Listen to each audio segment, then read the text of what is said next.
All right, here we are, man. We're live, episode 13 of Outdoors with MSA. Uh, for the people who have never listened or watched our podcast, can you explain what MSA is, how it got started? Yeah, Military Sportsmen of America was founded by five vets. We all had the same two common interests, which was being outdoors and serving our country. And when we came home from Iraq, Afghanistan, we found that being outdoors healed us, and if we thought it could heal us, we figured it could heal other vets and first responders. And so it's what we've been doing since 2019. Yeah. So along those lines, first off, what's your name? Because some of these people don't know who you are other than AJ right now. Anthony Jones is my name. President, Military Sportsmen of America, and co-founder. Uh, Live in Birchville Springs, Tennessee. Okay. All right, man. So today we are going to talk about aging deer on the hoof. I'm not Oh, good at nice. this, Aging but deer or scoring deer? oh, scoring deer. Sorry, we did aging deer Yeah, a couple weeks ago. yeah. So I'm gonna pull up some pictures. You're gonna try your best to score them, and we'll see how that goes. Okay. All right, the first one. What do you think that one would Well, that's score? 60 inches and 60 to 80, somewhere in there. And the reason is one, he has no mass. He does have good eye guards. His G2s are pretty decent, but he's just overall just a good Hey, 2.5-year-old dude, so you or say one and a half. G2. Tell people where the G2 are. It's the next point uh, beside the eye guard. So Okay. eye guard, G2, Now, on, G2. on your hunting lease, would you shoot this? No, if How I was old would you desperate, say this maybe. deer is? 1.5, 2.5. Reason he's 1.5, 2.5 is you can see that his neck doesn't blend with his brisket. His legs are extremely long. He has no gut. Uh, he has no slouch in his back. He's he's just a nice young deer. He'll be a stud in 2 years, maybe Okay. three. Let's move on to the next one. What about this guy? I'm, What would he score? I'm gonna say 115, and the reason 115. I'm gonna say yeah 115, maybe 120. I doubt it, but 115, and the reason is the first thing I look at is his eye guards. They're incredibly short. I would say less than 3 inches. A deer that's going to score high and good, he's going to have really good eye guards most of the time. 4.5 inches plus. His G2s and his other ones are they're not long, maybe 8 inches total. He's got good he's got good spread. That's probably 16-inch spread, and but he doesn't have any real solid mass with him. I'm gonna stick about 110, 115, 120, somewhere in there. 120 is pushing it. I think when I found that photo, they had scored him at like a 115 ish. So you're about dead Yeah, on. All right, the yeah. next He's a one. 3.5. Okay, so this deer has great eye guards. They're in excess of 4 inches, so he's going to score big. He's well outside the ears, so he's over 110. He's got good length on his eye or on his tines. He's got a good spread, decent mass all the way around. I'm gonna say 130, 130, 135. It actually scored 140. Oh, that was close. Yeah, not bad. Uh, no, Not bad. All right, we're gonna pull up one of mine. I want you to score one of the deer I took a few years ago. okay. He's a little uneven, He but he is. was he was thick, had big mass. He does have decent mass. His eye guards are okay, not long. He's got good time length. He is missing a point. I would say 105. 105. 105. I Yep. never had them scored, so that sounds. If our buddy Tad hadn't shot that one on the left off, call it one. He would have easily, would have went 108, 110 somewhere in there. Yeah. And So then one of the other vets we took out, he got a nice wide buck. It had some decent mass to it. Not a whole lot of points, but just nice. What are you yeah, I thinking on mean that one? he is. I mean he's missing some points. Obviously, like you said, he does have some pretty good mass. I remember carrying this deer off the side of the mountain, had to drag him. Uh, Yeah. he's missing some points, so that deducted some. I would say uh, somewhere around 110. You know. So this one and this one were both taken within 100 yards of each other on different days, and they were both missing. I think these two deer were just going at it Oh, that's right there very before. possible. I mean, they were both. I mean, they were both killed. What, 200 yards from each other? Yeah, Uh, I would say they definitely. I think that deer that he killed was like 4.5, and the buck right. that you killed was around 3.5. So both good deer. Now this last one, I mean, I don't know how you're gonna score it, but I want your just honest opinion on how you score this one, okay? Uh,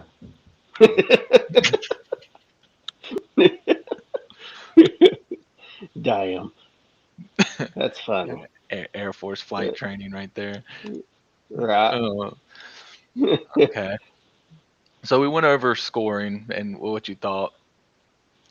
Yeah. When you see a deer walking through the woods and you see that it has a rack, before you start shaking and getting buck fever, what's the first thing you look for to see if it's a shooter? Maturity. So the first thing I'm looking for is gut, back swag, neck to brisket, then horns. I start from the back and work my way to the front as soon as I see them. If I have the time, if I don't have the time, then and it's just I'm gonna only have about a minute to less. It's immediately looking at the score of the deer. Just is his horns outside of his ears? Is he big, bulky? Does he look filled out? That's what I'm looking for. So we were really pushing our t-shirt raffle, which is wrapped up. Yep. We have a new one going on. Yeah. And let me find it. Here it is. It's a Mossberg Patriot 350 Legend that we're raffling off. Uh, it's $10 a ticket, or 3 for 25, 15 for 100. You can pay via PayPal, or if you're close to Abernathy, myself, or one of the other names on the list, you can pay cash. You don't have to be present to win. All the money that we raise for the trip or for through this raffle is going to pay for some outfitted deer hunts this fall. Uh, and it's just part of our big deer slam that we try to do every year. So uh, it's really big. Have a lot of fun with it, and so. But anyways, you can send your money to our PayPal, Military Sportsman of America 1 at gmail.com. Once you do, we'll give you your ticket number, and make sure you put your phone number on the PayPal so that way we can call you when your name's selected. All right. One of Oh man, I've got sorry everybody. I'm still trying to figure this out. I'm clicking on different things. Uh, one of one of our vets got their shirts on Tuesday. Old guy heard. That's awesome, guy. Hope That's you like awesome. it. I haven't got mine yet. I'm still waiting. I hear they're comfortable. I hear they're nice. Oh, they're amazing, man. This is actually one of our old shirts. It our My wife decided to tie dye my new shirt, so This is one of the just old ones waiting as for. well. The dry fit. It's That's our retro. That's our retro retro, shirt, man. old The school, first shirt ever. Yeah, old school. I like it. old school. Right. So we've gone over that. Gone over the grading the deer. What do you think? about Oklahoma and Texas coming to the SEC. I can't get over it. I mean, I know it's not until 2025, but I'm not a fan. I'm not a fan. You know, the traditions, college football in general is going away from traditions. It's more about money. I foresee the SEC probably breaking away from the NCAA. It wouldn't surprise me if you see 30 to 40 college football programs come together and create their own league and play for a championship. That's just my opinion. But you do bring back the traditions of Texas A&M and Texas going Yep. together, Oklahoma, Texas A&M, Arkansas, Arkansas, Texas. Texas. You Yeah. know, those are very historic games. But at the same time, I don't feel like they're SEC. You know, if we were No. going to do that, we should have brought in Virginia, Miami, Florida State, Now, North Carolina. to be fair, back when Miami left, what was it, the Big East to go to the ACC, everybody had the Yeah, same freak out. Oh, it's going to ruin college football. It's going to be the worst thing to ever happen. It wasn't, but it also killed Miami. Like, when was the yeah, last time Miami has been decent other than the early 90s? right. You know, Miami is they're a good Power Five school. You know, they've been 8-win season, and there's nothing wrong with that. I don't know if we're ever going to be close to Miami going to the college football playoff, uh, but it's possible. I could see it happening as long And, as and you're what's right, his guy. name It, gets it is good. going to change the entire recruiting dynamic. And with the new NIL rules, I mean, the That big was schools are stupid. just going to stay big. That's all that's going to Yeah, happen there. What Nick Saban owns like 6, 7 different car dealerships, so he can offer them all different. Like it's right. I didn't know he owned car dealerships.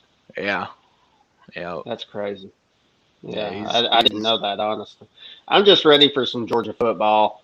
I'm Oh yeah, let excited. me let me hear about Georgia. Come on, let's hear all the Georgia love. I live in Georgia Hey, and I can't stand the Bulldogs. if there was ever a chance for Georgia to win it outside of our 2017 run, this is it. I Yeah. mean, it's we did pick up some good transfers. Yes, Zach. Uh, Yes, it is. I agree, Zach. NIL is bad for college football. It's bad for high school too. So you got high school football players opting Oh, out of their senior season just for NIL deals. yeah. It, So there's gonna be. I don't see a it's point in it. changed, Like man. you're. If they're gonna be, if they're gonna make money, then they need to pay for their own way to school. That's the way I see it. You know, So what does this mean for states need to scholarships? stop. Like, are we gonna stop giving them scholarships and they can pay for it No, themselves? Or they'll still give them the scholarship. I think that they should uh, definitely remove now, athletic now, scholarships. Zach, I'm only putting this on the screen because I know you're a Penn State or Pittsburgh fan. I know you one of those two. You do not mean go dogs. Stop. No, Pittsburgh will beat Tennessee this year. well, yeah, it's Tennessee. It's Yeah, Tennessee. a lot of people Can't don't think so. I mean, a lot of people are thinking Tennessee will win that game. Everybody thought But if you Tennessee look had at the best receivers in the nation last year too, but how did that work out? right, well, I'm just saying that if you look at the history of Pitt playing SEC schools, they have a really good record against the SEC. Okay, I mean, they're like 5-2 in the SEC. I can get behind this one. Rather the dogs than Bama. I will get behind that. Absolutely. I can Amen. absolutely agree with that. Amen. I'm so tired of Bama, dude. I'm tired of Clemson. I think Ohio State's overrated and they don't need to be in the college football playoff. I wouldn't even rank them top 25 to be honest with you. But that's why I'm Mm. not on there to vote people in. I think the Big Ten is just equal to Pac-12, which is overrated. Should do like the VA does with the GI Bill. If you get a scholarship, Uncle Sam will pay the difference. It's not a That bad idea. that's not bad. Yeah, that's Yeah, a pretty good I, idea, Griff. That's a really good I idea. could I could get behind that. Who do you Now think is your biggest upsetter the biggest upsetter, in the SEC? South Carolina. Uh, just saying that because you're a fan. Realistically, who do you think? Shane Beamer is bringing us back. Beamer ball, baby. We're coming back. I'm going to Arkansas. And you're They wrong. returned 20. They returned 21 to 22 players. 21 to Yeah, but 22. they're not good players. And the quarterback, they're bringing. I don't know, man. They got the biggest offensive line across the SEC. They're pretty No, good. they got bigger than Bama. Yeah, they have the heaviest offensive line across the SEC. And Guy if you says look Ole at Miss. He Ole says Ole Miss, I Miss don't is going think to so. be I'm the not sold on their defense, man. what defense? Yeah, they'll put up offensive points, but defensively they don't have nothing. It'll be Arkansas, 21 of 22 players are coming back, and the 22nd player is actually uh, he played he played a couple snaps. so. So So would it be I considered an think upset or a dark horse if Vanderbilt wins more than 3 games this year? as long as they beat Tennessee, I don't care.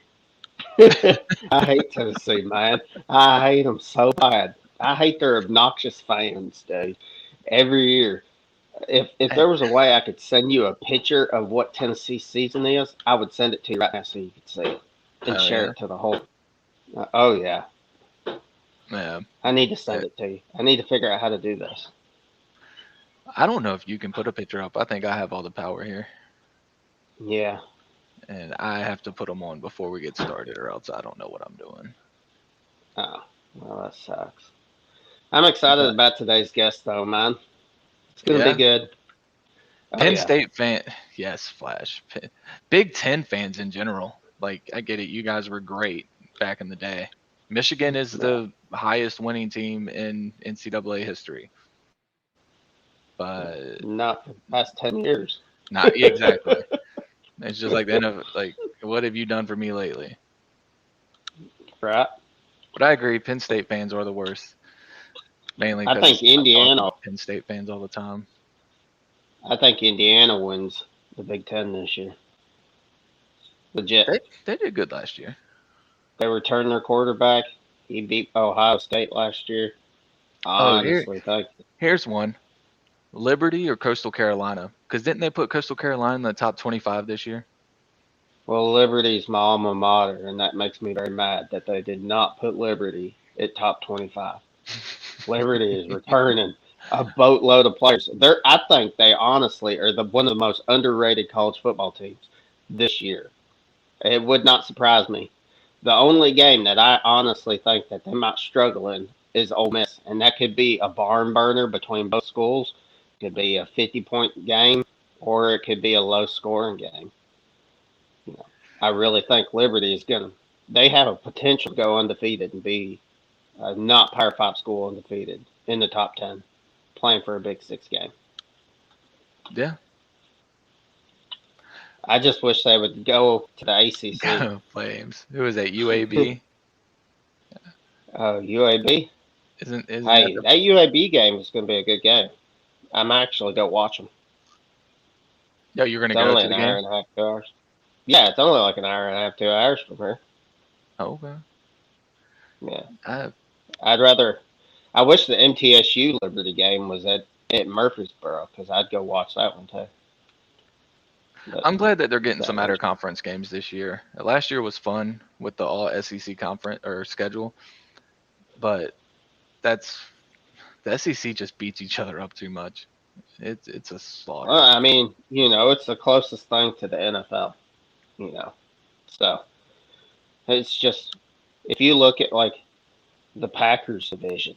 That whole division just beats the living daylights out of each other. Or the Steelers division. They beat the crap out of each other too. Yeah, I did see that guy. So uh it just it's just good homegrown football, man. It's changed and evolved over time, but the SEC is where it's at. Yeah, man. They So might the as well just last make it a four go. SEC team playoff. Oh yeah, what do you think about them adding 12 teams? Madden 12 teams. I don't play Uh, PlayStation or not. no, I'm talking adding 12 teams to the playoffs. Oh, adding 12 teams. Oh, Yeah. I thought you said Madden 12.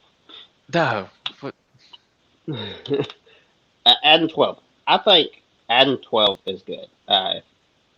Really? Personally, I see it eventually expanding to 25 teams. It's all about money with Oh, okay. NCAA. All right. Makes sense. If it's all about the It makes money, sense. but there's not 8 teams that can compete. At most, there's Doesn't 5. matter. Big That's dollars. That's all that matters. If money there's a wins. potential, Money if there's wins. a Yep. potential for a number one Alabama, or say Alabama would be the one team that gets a bye week for the 25 top 25 playoff. They get a bye week. So number two Clemson plays uh Coastal Carolina. 8-4. Yeah. Okay, we'll say 11-1 Coastal Carolina top 25 team. And Coastal Carolina upsets Clemson in the first round. That's big dollars, man. So I mean, if you look at it and you look at the NCAA tournament, Madness. I Oh, mean, you got love that. Love the March love Madness. upsets, Yeah. love upsets, man. I do a bracket every year, multiple ones, and so I could see it turning into something like that. So I Guy you just has a never know. Thank you, guy. We will keep up the. I think you were generous with good, but we'll keep up the work.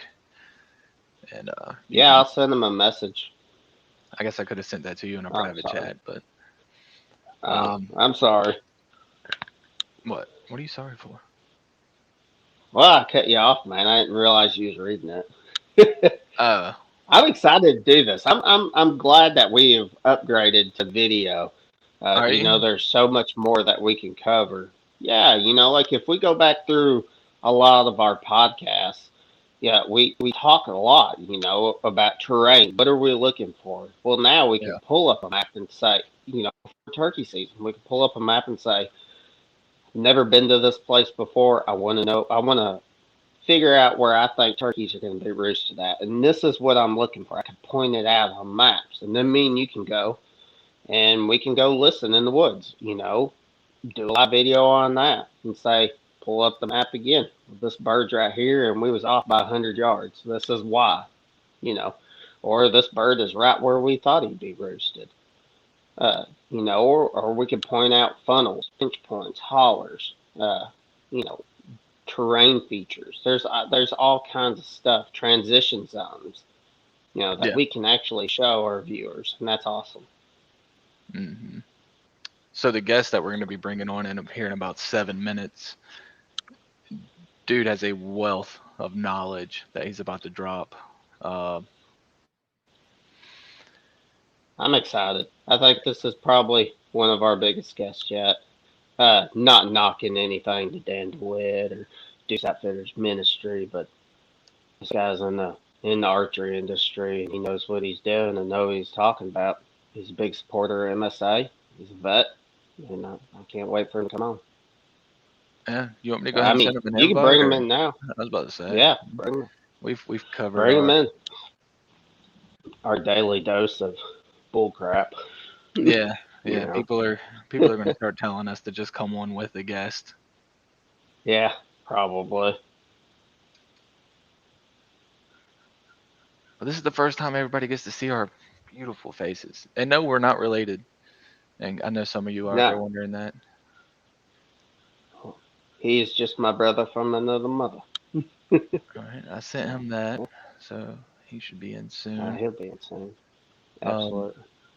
I got this. I did put this video on. I want you to age this deer. All right, it's All gonna right. mute. I'll stop it after about 15 seconds, but it's gonna mute us while it's playing. Okay.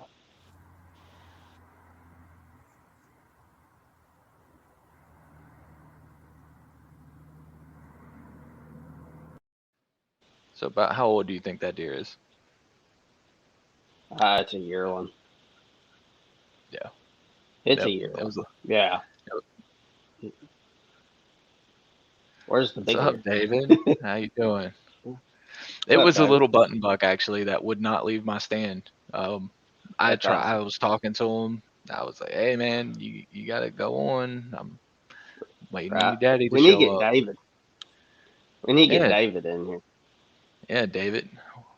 When are you Yeah. going to join us for one of these adventures? Yeah. For those of you who don't know, David French is our quartermaster. He's also a board member for our organization. Super Huge. good guy. So much help. He he does so much stuff for us, and Way, we can't way thank him more enough. than what we deserve. Well, Right. I don't want to get his head too big. Yeah. You're okay, I mean, David. we did We two. like you. We did two.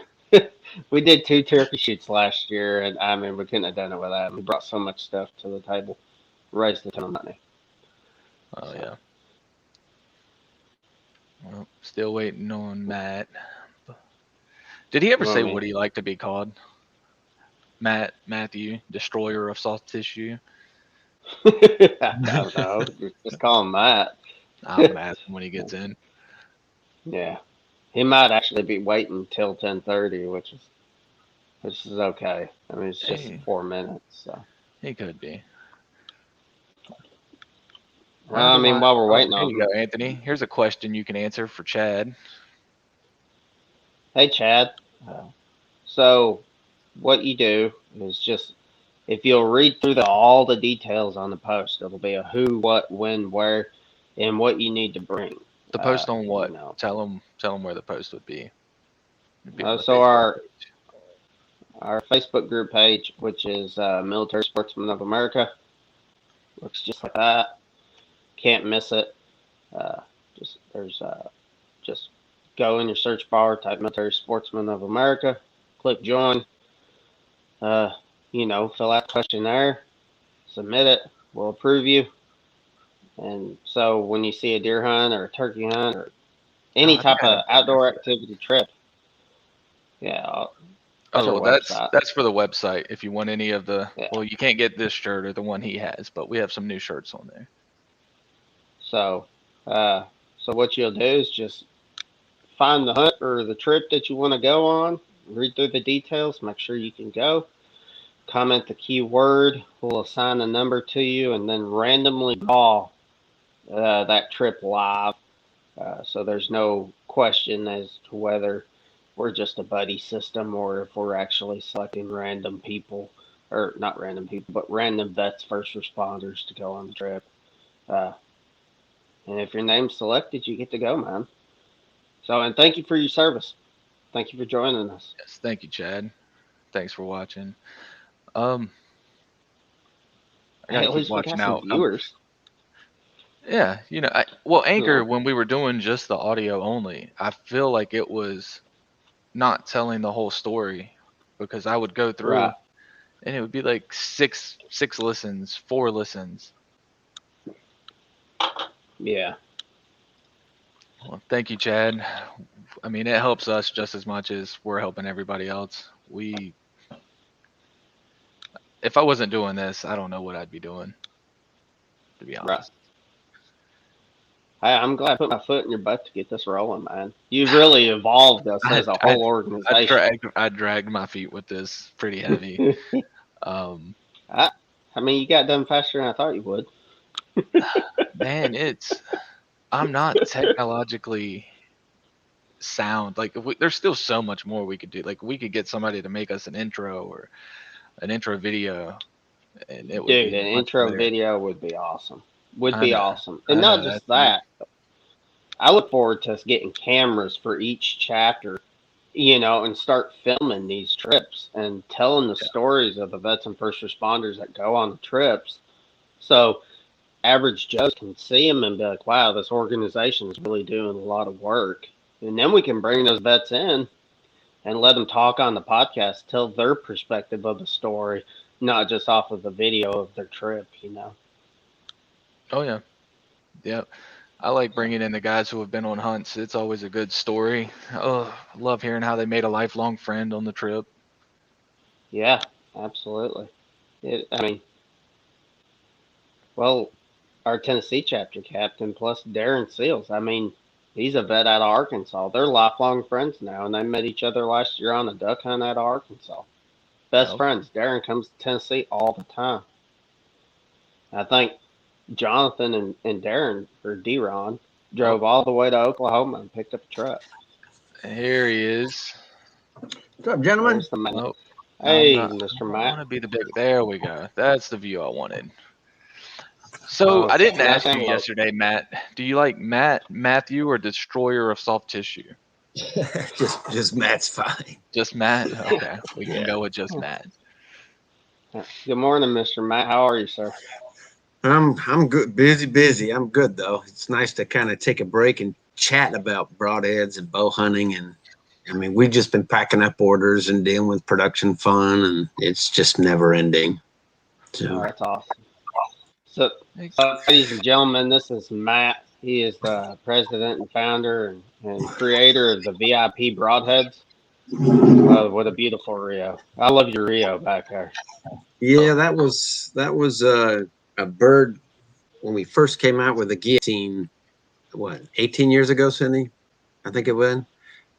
We were on a very popular television show at the time, and the experts just couldn't get it done. And I was running the camera, and finally I said, "Well, let me get behind the bow because they were missing whatever." And that Right. dude came in, and I lopped his head off at about 12 yards. It was awesome. So I got him That's mounted. Yeah, awesome. He's beautiful. He's a beautiful bird. yeah. I love to turkey hunt. That's kind of my wife's first love is turkey hunting. So I had to make a broadhead to do that. Same here. I Same here. haven't caught the fever So, yet. I'm just not. I'm not there yet. Yeah, I've killed just hundreds of them, and now I'm kind of more inclined. I love to do it, don't get me wrong, but I really enjoy spot and stalk mule deer and elk hunting. I just love that. So I've never done either of them. you've got to go out west. Is amazing hunting, and it definitely opens your eyes to the benefits of bow hunting. It's a lot more satisfying to put the sneak on a critter and shoot him. Like the last mule deer I shot, I put the sneak on two of them bedded down, and one was at 10 yards, one was at 6, and the one at 10 was a giant. But I shot the one at 6 because he's the first fool that stood up and gave me a shot. so, so I sent a broadhead through him, and he made it about 40 yards. It was done. So good That's memories. awesome. Yeah. So, Matt, if you don't care, well, one, thank you for your service, but could you kind of tell people who you are and what you do? Okay. I'm just like any other redneck. Loves to bow hunt and fish and all things outdoors. But I have a military background, Navy, and pretty It's not high. just it's not just any background though. It's a pretty it's a pretty Yeah. cool background. It's unique. They don't teach this stuff in college. They teach aspects of it, but to kind of get the total background that I've got, pretty rare in the world. Yeah. So I'm nuclear power and electronics trained out of the military, and that allowed me an opportunity to step into the semiconductor manufacturing world once I got out of the Navy, and became pretty good at working on particle accelerators, or as we call them, ion implantation equipment. It's a foundational machine necessary for taking us out of the vacuum tube of the old days in televisions and radios to the integrated circuits. And as those equipments got better, our electronics have gotten exponentially better as well. So it keeps America at the forefront of being a superpower with our advanced electronics and innovative capability. So I got to play a role in that for about, I don't know, quite a couple of 2 to 3 decades anyway. That's awesome. So yeah, broadheads was a hobby business. It slowed my brain down from all that whiz bang, positive ions traveling at 7 million miles an hour kind of a thing. So broadheads are a lot easier and a lot slower. So it's more fun to deal with.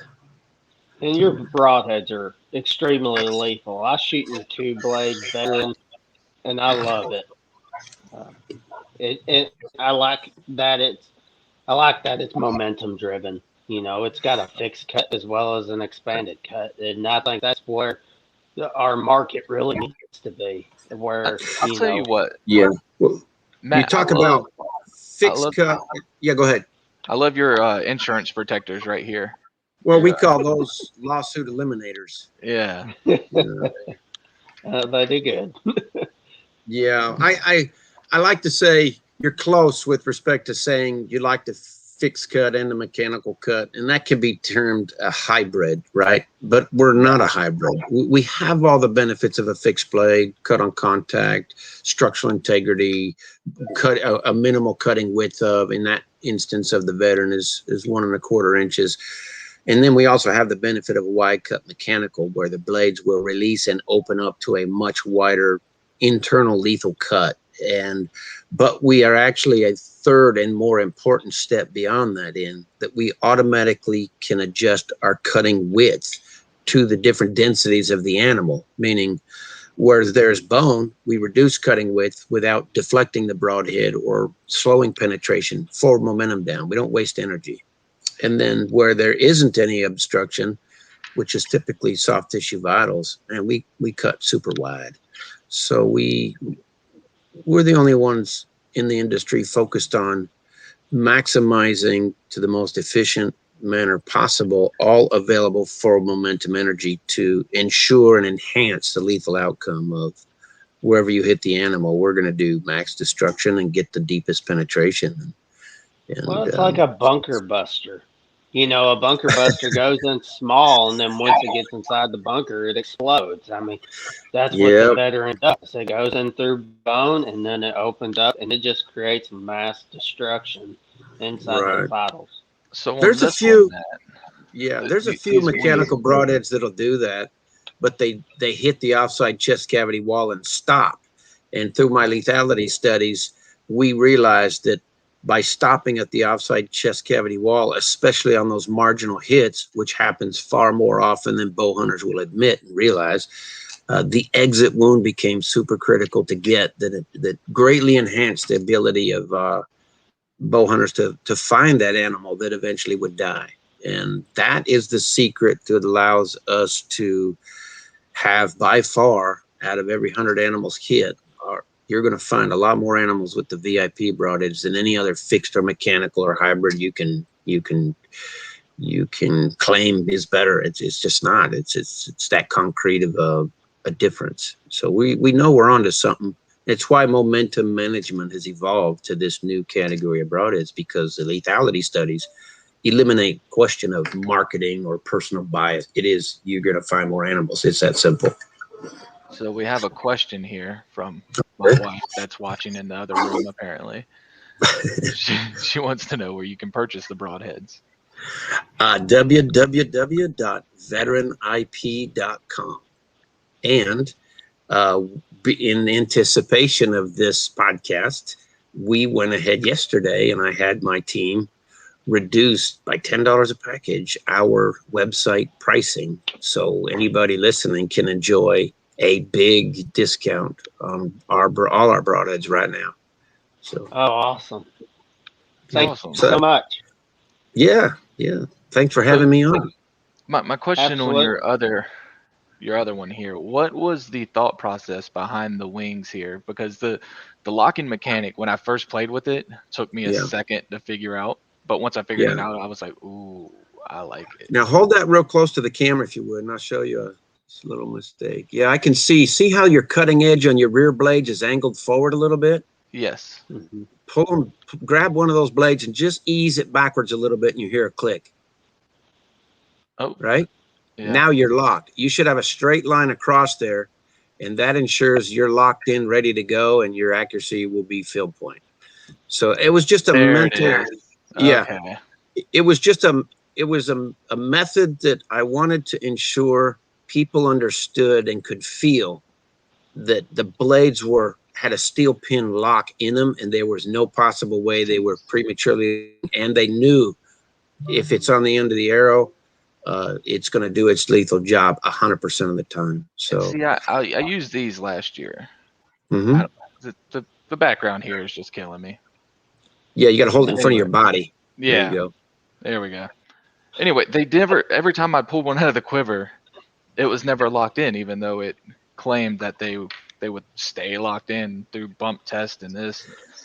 Yeah, It was I don't, you know, I just took every single dynamic potential fail mechanism from out of your truck, handling them into your quiver, through the woods, up in the tree stand, wherever you're hunting, and on a horse backpack up in the Sierra Nevada mountains or the Rockies, on an extended trip. I'm just not a fan of plastic. Plastic fails, and it's a consumable item, and it's what you're playing is you're balancing friction, right? There's a frictional balance with respect to capture versus deploy. It's an energy consumer as well. Initially, my 2-blade veteran that you've got there, I also played that balance game with friction with respect to the red ring being grab fur and hide and pushing backwards and the blades to open. And that's why ours have a 1¼ inch cut, because, man plans and God laughs. And I realized sometimes they're just not going to open. I fell within the same 2%, 2.5% of not deploying because of that mechanics, right? What I did eliminate completely was, because it's aluminum ring, not plastic, we never had premature deployment. It's impossible, right? So I did solve half the equation. If you pick up the combat veteran, you'll realize I eliminated the external frictional type of blade release mechanism. So now when you penetrate that animal with that 4-blade, it is the actual compressive forces on the 2 main blades that unlock the steel pins from the rear blades, and everything just opens wide open after that with our own energy. We don't remove it from the penetration distance potential. And they say, well, you're still removing energy from the system. You can't claim that. I said, well, if you look at how a broadhead works, there is a length to width ratio or mechanical advantage to the broadhead. So if you have a mechanical advantage of value of X, for example, if I'm compressing my main 2 blades cutting width during that penetration process, I'm reducing my mechanical advantage, those milliseconds or microseconds, as I penetrate that next millimeter distance. So I'm actually improving my mechanical advantage as I penetrate. So thereby, I am as near net zero use of forward momentum energy to deploy my blades as ever been invented before. So I'm as you guys know, my background, nuclear power, advanced electronics, as particle accelerators. I'm all about energy management. That's what those things are. So I just apply that same energy focus on managing the finite amount we have when we have an arrow. The knot leaves the string, and you're just decelerating from that point on. So let's maximize efficient use of it. So we have 2 right here. Why Yep. is one so much longer? Well, this one's not your other one. Yeah. But I've noticed on most of your broadheads, you just got this Yep. really long nose. Yep. Yeah. We kind of touched on that in a prior conversation, but there's a few factors that go into that. And the primary one is accuracy, obviously. If your broadhead's not accurate, then why shoot it, right? And why compromise on hitting within a 6-inch circle when you should be hitting the same place as your field point within a 1-inch circle? So we engineer to that. And the way we do that is that tip geometry is multiple reasons, but the accuracy issue is we force air molecules to go chaotic and unorganized prior to the airplane wings passing through that same molecular airspace, which happens in just short milliseconds, right? But it's still, airplanes work to create lift by having organized airflow over their wing surfaces, the upper and lower surfaces. And that difference in velocity of air molecules over the top is different than that underneath. Therefore, the pressure difference is created, causing lift, and that's how you fly. Same thing happens on a broadhead.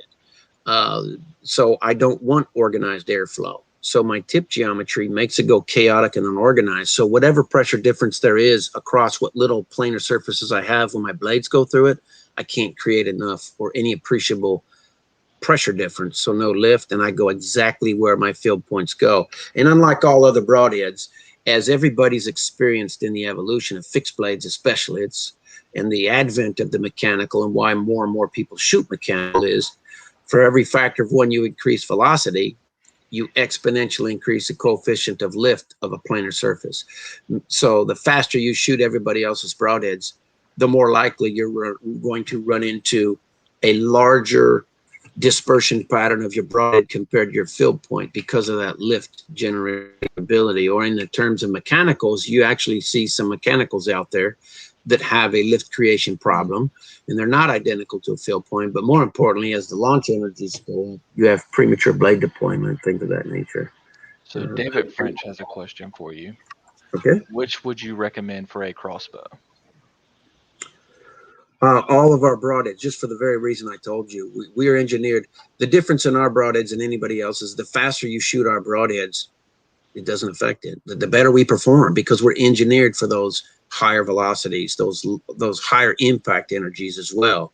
Every factor of one, you increase velocity, you square the resistance of the medium you're trying to penetrate, whether it's an animal or if you experience jumping off a bridge into the water, right? If you're 20 feet up and it's hot summer day, everybody's jumping off that into the water, having fun. Go up to 100 feet, see what happens. Your velocity increases and your body hits that water. It's like concrete, right? It's going to break every bone in your body. The same basic physics applies to broadheads and all the little pieces and parts that are moving to make it stay structurally sound. Broadhead. We've engineered for all that. And as a result, we've got folks around the world testing us and shooting our broadhead only now off from 30 and 50 caliber air rifles. The world's fastest crossbow shoots, it's 1,000-pound pull. It shoots 650 feet per second. Our broadhead at 100 yards goes in the same hole as a field point. So those folks that are, ARs that shoot a blank with an arrow over barrel, they're shooting our broadheads. 22 rifles that have shooting blanks that shoot an arrow, they're shooting our broadheads. They know they go exactly where they aim. So for Matt, me, one of the as far as answering the gentleman's question specifically, either broadhead that we make, as well as the new ones we're going to be debuting here in January, they all shoot equally effective.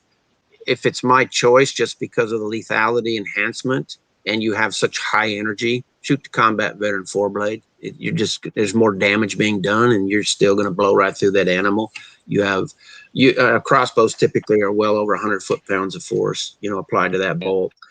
Use it, right? Put more damage in that animal for the same given distance traveled.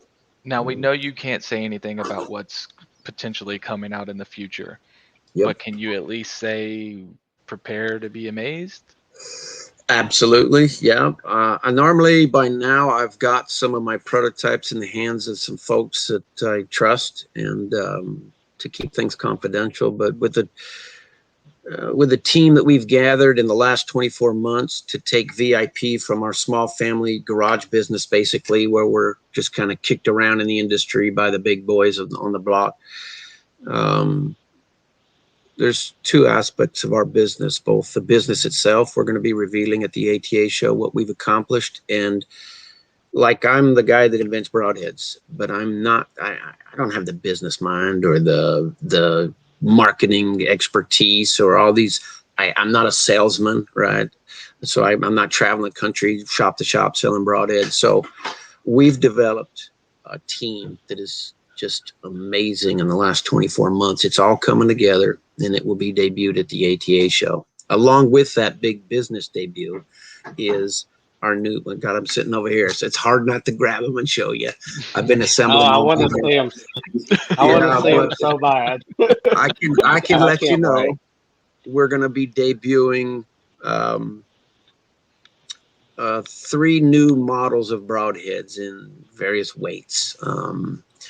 And the main 2 models, it's a 2-blade and there's a 3-blade. The folks on my team are so thrilled about them. They've never seen anything like them. And in my professional or my engineering background capability, I've always been able to look at a broadhead, the 2-blade, the 4-blade combat veteran, and go, I think I can do better, right? And then this one is, when I'm done with it, I'm looking at it going, nope, at 100 grains of engineering opportunity, there will be no broadhead in the world that I believe can ever surpass the total bandwidth of performance capability of this design, from accuracy, cutting width, structural integrity, lethal damage being done, pass through performance capability. It's momentum management, So I just don't know where else I could go other than cosmetic, right? Change the color of it, maybe put some unique serration on a blade, which is all a bunch of BS anyway. And I don't subscribe to Well, that kind of stuff. I mean, there's truly everybody that has witnessed this broadhead from beginner to very, very experienced in all things broadhead. They're shaking their head going, what are you smoking and drinking to come up with that, So I'm pretty well, excited about it. I'm battling cancer, and I was supposed to go to a show in Iowa to debut some of this stuff to our sales team, and now everybody, they don't want me to risk my health getting worse, so I cannot make it to the ATA show. Their entire focus is to get me to the ATA show so I can personally experience 25 plus years of work coming to fruition to just kind of knock the socks off this industry and go, you know what, you can talk heavy single bevel, high FOC, and all this other bullshit. Sorry. So Um, my I, wife, I don't buy into it. Right. The facts do not demonstrate your version of the truth. And it's yes, you've got plenty of partial truths to kind of sell the snake oil, but I'm telling you, it's not the whole truth. I only engineer to the whole truth, and that ability has allowed me to innovate broadheads that I know are going to stand the test of time. So so someone asked a well, question Matt, if your weight and blade width gives you an advantage versus your competitors, which most people make the 100 grain. So that's about an average. But um are your blades any thinner or wider than your competitors, or no, the industry standard is 35 thousandths blade thickness for all replaceable blade, fixed blade broadheads, as well as mechanicals. That's pretty much standard. Some yeah, people want to say, oh, ours are 40 thousandths thick and we're tougher, stronger, sharp. It's semantics. It's marketing marketing? fluff. Marketing, Yeah, of course. I don't subscribe. Okay, here's where I'll say why, if these broadheads are all so tough, even traditional broadheads, you can do heavy cow leg bone testing, which is, to me, that's about the most legitimate backyard test that is done out there. All the other stuff they do is just kind of BS.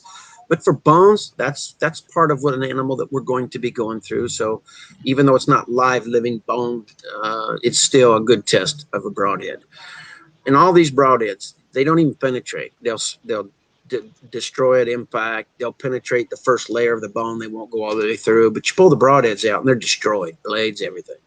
Yeah. It's because they're rigid, right? Rigid is good to a point. Our blades, we can have at 35 thousandths thick and go completely through a cow leg bone, and there's no damage to them. Well, why is that? It's because we are flexible. Or as you hold up the veteran and the combat veteran, look at the blade angle of ours. They're long and lean, have that nice length to width ratio. So for every given millimeter of penetration, increasing pressure on your typical broadheads that are out there versus ours, we have less felt pressure exerted on our blades for every millimeter of travel forward than they do. As a result, our survivability of our edge retention and our overall construction is it's less apt to break or bend or fail. So um, yeah, there's a lot goes into the broadhead engineering that most people want to focus on one or two aspects and claim this is a better widget than the next widget. I don't do that. I look at every single dynamic influence of design and performance need, and then that defines a bandwidth of operation you have to engineer within. And I balance those differing individual item bandwidths to have the most overlapping and largest success rate that and engineering for the future, not just for today's bow velocities and arrows and all this fun stuff that launches them, but it's, as we discussed earlier, my minimum goal is 1,000 feet per second minimum, right? And we've easily exceeded even that. But it's just hard to find things out there that are safe to launch an arrow over 1,000 feet per second. We've had them. I'm not allowed to play with that anymore because it involved gunpowder and a redneck kind of a setup. And then back then the neighbors didn't like the cannon going off, right? But I shot arrows out of a very long barrel, 100 yards, to check for accuracy at those high velocities. And we were plus or minus 1,000, depending on temperature, humidity. Did we have wind? Or, because normally I like to shot it when there was no wind, which was early mornings and sunrise. And, I think they'd rather have that rooster wake them up than me launching that thing. Kaboom. So yeah, it's in an hour or two podcast, there's a lot of ground to cover on broadheads. I can't cram 25 years into it, but those people that believe me, they try us and they really like what we do. And those people that don't believe me to the extreme will have forced me into legal review. And in legal review, we destroy their claim of being an expert on the subject of projectiles, broadheads, and arrows and lethality in about less than 5 minutes. So, we're influencing game laws in a positive direction. Everybody else is trying to influence game laws to narrow the bandwidth of opportunity of people by speaking half truths and this and that. And it's not good for the industry. So, I don't subscribe to that. Yeah. So anyway, Got anything else, Anthony? Is he muted? He sounds muted. Yeah, you're muted. There we go. There we go. There he is. Yeah, sorry about that. One of the main things that I wanted to hit on is that you're a vet. You served your country. You created a business, and you've grown your business, and it's expanding. It's expanded since I've started following you. And it just goes to show the determination and success that you've had. And I'm super proud to be behind you and support you guys in any way we can by spreading the word about your great broadheads and everything that you're doing. I can't wait to see you at the ATA show. I'm really excited. Well, we appreciate we're hiring veterans as well, and we've got an Army gal that was retired, and she came out of retirement to work with us, just assembling. And when we get our brand new facility, built, we're going to be hiring a bunch more people to keep up with the growth that we've implemented this year, and we're really stoked about it. Like all things, it just takes time and persistence, right? You just got to get up every morning and have that long range vision in your not only my engineering and innovative efforts. There's a lot of fail, right? I mean, you get up, you just don't hit a home run every time you step up to the plate, but you learn something. And then every day you just apply what you learn and overcome the obstacles. And next thing you know, I pinch myself at where we are today and what we're about to reveal to the world. And the other aspect is, I'm pretty patriotic. I'm not some special forces guy. I don't have Purple Hearts and Bronze Stars and all that kind of stuff that a lot of people kind of gravitate towards in the business environment as some legitimacy. I'm just a regular enlisted sailor, right? 7 years under Reagan, no wars, no nothing. But my background offered up an opportunity where the Army and some civilian company that makes stuff for the military had a need for my skills, where I went and applied them, and that ended up in combat in Afghanistan. So I have a massive respect and a far deeper appreciation for all those people that have been boots on the ground, right? It's a big difference between sitting in the comfort of a ship and launching missiles, over the horizon, versus boots on the ground, and they're trying to get you every damn day. And so this is why when I came back from Afghanistan and we decided to get my mind right and have it focus on broadheads instead of other things, we decided to move from aerodynamic solutions hobby business, which we had for all those years, to veteran innovative products, and apply um, respect and honor back to everybody I served with and everybody who's worn a uniform by naming our first broadhead the veteran, right, in honor of them. And then the combat veteran, it was a more lethal broadhead. And so I decided to call it the combat veteran out of respect for exactly those people who had boots on the ground. It just takes a whole nother level of commitment. And that's why these two new broadheads that we're going to come out with, I've called one of them the Ranger. I've got some Ranger buddies that I have mad respect for that I serve with, as well as from Vietnam era, and so I felt compelled to name that one after them out of respect for that extra level they go to. And then the new 3-blade is going to be called the Commander, and that's I had a really good commander on my ship, and it's just a reflection of me honoring my Navy background. So, but it's everything we do is, it's applied to the military and patriotism, and man, we're blessed to live in America. I promise you. Amen to Make that. one shaped like a crown and call it the Marine. It's funny. It's funny you mentioned that, because we're trying to name another broadhead that we're going to have. We're probably going to have it ready for the ATA show debut. And I was actually thinking about, because my experience with Marines over in Afghanistan was, man, they've earned that nickname Devil Dog, right? I mean, they've earned it. There's no doubt in my mind they earn it, they own it, they wear it, they walk it and talk it. And so I'm thinking about calling it the Devil Dog, just out of respect for the Marines. Because this is I'll buy broadheads from you my whole life. Yeah, that'll be my favorite broadhead. Yeah, it's just it's nothing fancy about it. Okay, it's I can't speak too much to the details of it, but understand Nothing fancy about the there's Marine. nothing fancy about this broadhead whatsoever. It is put it on the end of your arrow and stuff's going to die. That's the same way you put a Marine on the ground and say go that way, they get it done. They just go that way and get the job done. And that's so it's nowhere near as fancy as my 3-blade Commander, but it is also a 3-blade.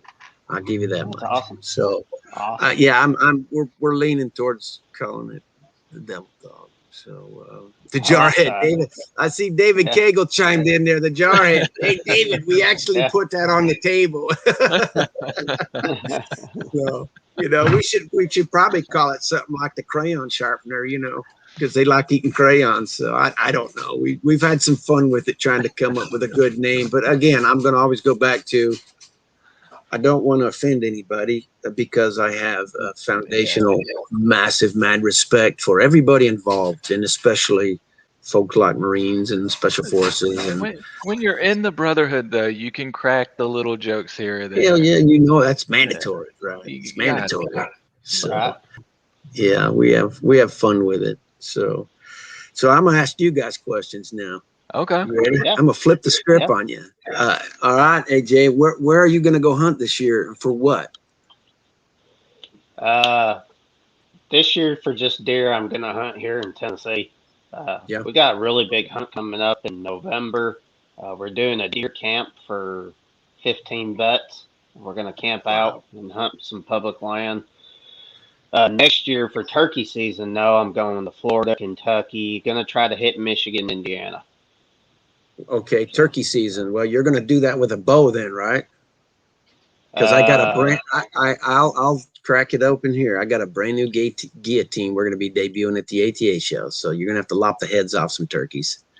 Well, I can definitely do that. I would like to start doing that this year or next year in Tennessee. Anyways, I think Florida. I've got to tag my Osceola. I started the Slam Quest with Tad. He's not here anymore. He was my best friend, and so I'm finishing the Slam that me and him started. So I'm doing it in his honor. So no, that's awesome. If that bird's at 80 yards, I'm gonna just shoot it anyways. Just so. I understand. I understand that. Yeah, that's awesome. And how about you over there in the blue? I'm just gonna deer hunt Tennessee, maybe a little bit of Georgia. Might go down to southern Georgia, do a hog hunt. Yep. Nothing fancy, nothing crazy. Just try to Yep. get a lot of these guys out to all over the place. Um, Hunt when I can. Yep. That's what I appreciate about you guys, because you're your typical military mindset. You got the honor, courage, and commitment to do for others other than yourself, and I thank you for that, because you guys Oh, touch more people than you realize, and I know through by default of just what I do, I'm blessed to be involved with a lot of veterans, both active duty and civilian now, but veterans, and yeah, I'm humbled to what they feel I've had for positive impact in their lives. So we always strive to continue that support of different entities and programs, and to the best of our capabilities. And just like you saw while we were in conversation, David Cagle there keeps chiming in with some cool comments. And as David Yeah. and has realized, um, we we try to say thank you to people like yourselves, as well as David Cagle, in the best way we can. And David's going to get to experience some fun of as a result of my mad respect for what he's done, the problems he's overcome, and he's never lost his focus. He's laser focused on doing exactly what you guys do, which is support the veteran community the best of his abilities with what limited resources he has. And he's a friggin' warrior, I can promise you. There's just so many of folks out there like you that Cindy and I and my entire team are committed to. As we grow, we're going to be growing our support. So when I you mean, don't guys, get me wrong. I would love to go to Africa or take a trip out to Colorado to hunt, but it's just not in the cards with how busy we get during the season. oh, I understand. So it's like right now my health is kind of the debilitating factor that controls what I can and can't do. But prior to my health taking a downturn, we'd have folks like you down to Texas, because we can hunt stuff year round. A lot of pigs, we can hunt exotics, we can test broadheads year round on them. Like we're just setting up to hunt some scimitar horned oryx to put these new broadheads through, and Ooh. we got a list of fallow axes. That's I mean, awesome. my wife wants to shoot a black buck, so that's probably gonna die, and my taxidermy bill is gonna go up. So, but That's you know, awesome, there's man. those. You're gonna Yeah. have to build a whole shop just for all your mounts. Well, actually, I have a. Yeah. We moved here to Fredericksburg, so we downsized where we're living, and as a result, we have a storage shed just full of elk and caribou and black bear rugs and all kinds of fun stuff. When we get the new shop done, all that's getting moved into there. But there's going to be plenty of wall space to keep adding to it, so we're pretty excited about that. So Definitely. maybe we get you guys down to Texas someday here. And just let I me got know. one final question for you, Matt. All right, fire When away. you first when you first built the VIP Broadhead, the veteran, what was the first animal that you harvested with it, and you said, "Man, this is going to be lethal"? Pigs. Pig. We had a 3,000 acre ranch that we shot pigs on. And pigs, if you can, and I say pigs, any broadhead can kill a pig, but when you Mm-hmm. start getting in them boars that are 300 plus or minus, typically above 300 pounds is what I sought out for specifically. And we were low fence, wild free range, South Texas, just tough pigs.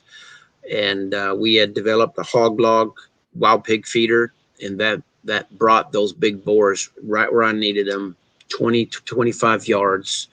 And we would get that engineered shot that you want, which is broadside through the shoulder plate, through the bones, through the ribs, through the vitals, and out all that good stuff. We knew once we killed, I think we killed 15 or 20 of those broadside, and we just kept going right through, hot knife through butter. Rare was it we had a pig make it to the 100-yard mark from where most of them died within 50 yards. We knew. And then you pick up the broadhead, clean the blood and the dirt off it, and it's like brand new still scalpel sharp. And we knew we had a good broadhead. And then we sent it out to Africa, Australia, New Zealand, all over North America, and had it independently field tested. And everybody's like, I thought I missed the animal because it went through so fast, but then they watch it fall 20 yards away, stone dead. And they're like, and then they pick up the broadhead like I did and go, man, this thing's still brand new. And we knew we had something of value there that would enhance bow hunters around the world's hunt outcomes. And even though I knew in the back of my mind I could do better engineering wise, the results of hit to recovered animals just shot up from all our other previous lethality study numbers. And I was like, wow, this we got to put it on the market. The demand is already there. Let's do it. That's part of this business. It's the hardest though, is small family company, right? How do you get the word out across the planet and compete against these multi-million-dollar marketing budgets and, all these celebrities shooting all these broadheads? It's a hard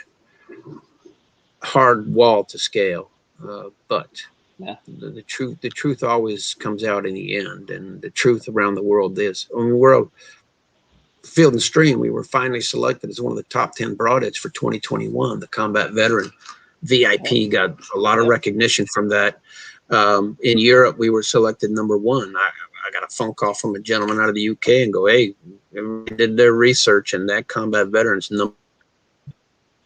Now we're known. We have representation on the ground in 27 European nations. It's so awesome. From our garage, from where our garage is to where we're going, we're pretty stoked about the future of VIP. Well, I can't wait, Mr. Matt. Yeah. And so when we get to the ITA show in January, me and John will have to come by and start up a podcast with you again. Come on, you're gonna see some pretty wild stuff that's gonna make you go. We got to come and look at the Ranger and the Commander, like it's and the new guillotine, and the new guillotine. and then I haven't locked the name down yet, but you'll probably see the devil dog there too. So amen. Yeah, we're gonna, and then not this year, but we're doing things well outside of broadheads alone as well. That's going to be debuted in 2023. So we're coming. So it's going to be fun. It's going to be fun. Well, Matt, thank you so much for joining us on our podcast today. We can't thank you enough. And so just if you want to run some sort of a giveaway when you publish this thing, and to get more people to respond to your Military Sportsmen of America podcast and follow you, I'll support that. Just send me names and addresses of the winner. Give a couple packs of broadheads away. Matt, this was the first time we've done this format.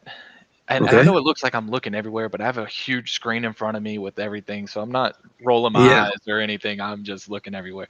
But this is, and we actually streamed it live on 3 places, on YouTube and Facebook. Oh boy! Okay. So we were live. I didn't want to tell you so you didn't get the jitters, but we were live the whole time, so it's out there. And we do have a giveaway today. We gotta draw the winners for a custom-made grunt call that Appalachian Custom Calls made for us. Could you pick a number between 1 and 2 for me? 2. 2? That'll work. All right. Yeah. We're trying to grow our viewers, and so we're hoping that this live video form will pick up more viewers.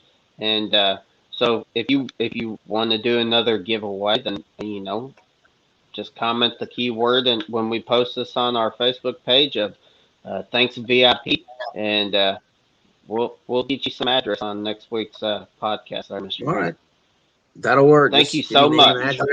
We'll send them. All right, thank you guys very much. And if there's things in the future you want to do, just give Cindy and I a call. We're here to support you guys, just like we do David Cagle that you saw pop on and off there. He'll confirm that we tell you we're going to help you grow. We will help you grow. So we appreciate you. And don't forget to go to Veteran NIP or veteranip.com and purchase some of his broadheads. I think you still got the hog log on there. I don't know if that's still on there or not. It just became a distraction, and we were focused on broadheads and what we're doing. But we did reduce the cost of veterans and combat veterans.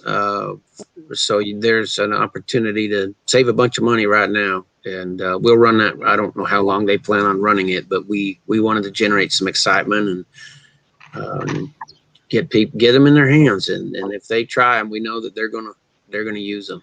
So Well, we've had Especially several I friends hate the and bad. family buy some since we did our last giveaway. So thank you yep. so much, Matt. Thank you all very much, and safe travels and good hunting, gentlemen. Yes, sir. You You have a too, good one. sir. Take care. All right.